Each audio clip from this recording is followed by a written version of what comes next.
Hello guys, तो मैं तैयार हो गई हूँ। आज जितिया है, जितिया का व्रत है जिसमें कि शाम के भी 4:10 हो रहे हैं। तो हम लोग तैयार हो गए हैं।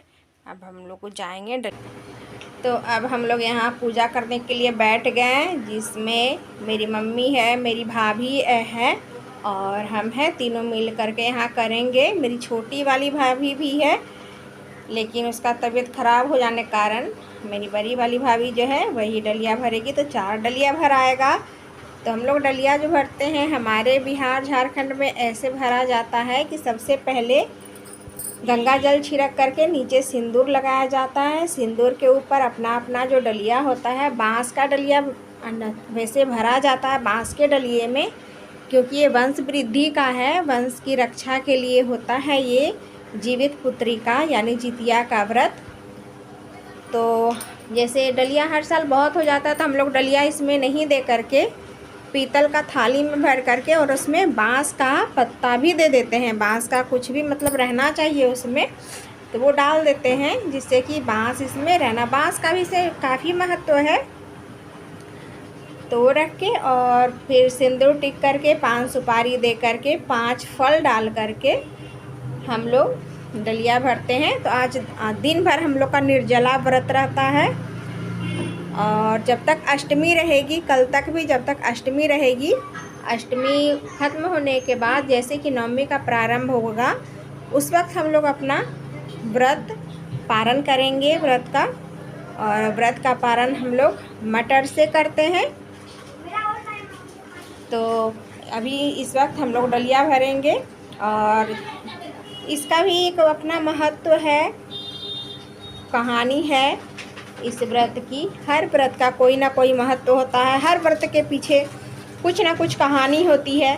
तो इसकी भी कहानी है। एक चिल्ली थी और एक सियारिन थी, जो कि दोनों व्रत की थी अपने अपने पुत्रों के लिए, जिसमें कि चिल्ली जो है वो अपना व्रत पूरा कर लेती है और सियारिन जो है वो व्रत अपना पूरा नहीं कर पाती है, जिसके कारण कि उस दोनों का जन्म होता है पिछले जन्म में। तो एक रानी बनती है, एक राजा की पत्नी बनती है। तो जो रानी बनती है, जो कि सियारिन थी, तो इसे जितने भी बेटे होते थे उसके सारे बेटे वो मर जाया करते थे।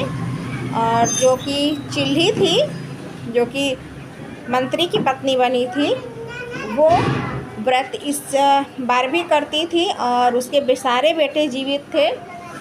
उसे काफ़ी जलन होता था। इसी पर ये कहानी है। कहानी काफ़ी लंबी है, अगर मैं सारी कहानी सुनाने जाऊंगी तो वीडियो भी काफ़ी लंबी हो जाएगी। तो यहाँ देखिए हम लोग वहाँ भाभी है, तो भाभी से बात कर रहे हैं और फिर दीप जला करके अगरबत्ती जला करके हम पूजन करेंगे। 5 फल हम चढ़ाएंगे और जो भी नारियल है, नारियल में भी 5 बार लंबा लंबा सिंदूर कर देंगे और 5 फल भर लेंगे। यहाँ हम लोग डलिया भर रहे हैं, डलिया भर के। और ये जितिया का जो व्रत होता है, जो जितमहन बाबा जो हैं वो भगवान सूर्य के पुत्र हैं। जितमहन बाबा सूर्य भगवान से अपनी पूजा मांगे थे। तो सूर्य भगवान की पूजा होती है छठ व्रत, तो उससे पहले वो अपनी पूजा मांगे थे। तो सूर्य भगवान उन्हें बोले थे, धरती पर तुम्हारी पूजा होगी, सब अपने पुत्रों की रक्षा के लिए तुम्हारी पूजा करेंगे। तभी से ये पूजा स्टार्ट है और यहाँ पे सभी कोई करते हैं। जिस तरह बिहार झारखंड में छठ पर्व बहुत ही नामी है, उसी तरह जितिया का व्रत भी यहाँ घर घर की हर एक महिलाएं जितिया का व्रत बहुत ही श्रद्धापूर्वक करती है। तो यहाँ हम लोग डलिया में फल भर के और फिर अगरबत्ती और दीपक जला करके जितने भी घर के सारे बच्चे हैं वो सब आएंगे प्रणाम करने के लिए। हम लोग यहाँ आरती करके, हमारे लड्डू गोपाल हैं उनकी भी आरती करके घर की खुशहाली का कामना करते हुए घर के सारे बच्चे प्रणाम करेंगे। हम लोग भी अभी प्रणाम करेंगे। और ये मेरी छोटी भाभी है जो कि पूजा नहीं की थी, तो वो बाहर से प्रणाम कर रही है, जिसका कि तबीयत ठीक नहीं था, वो प्रणाम कर रही है।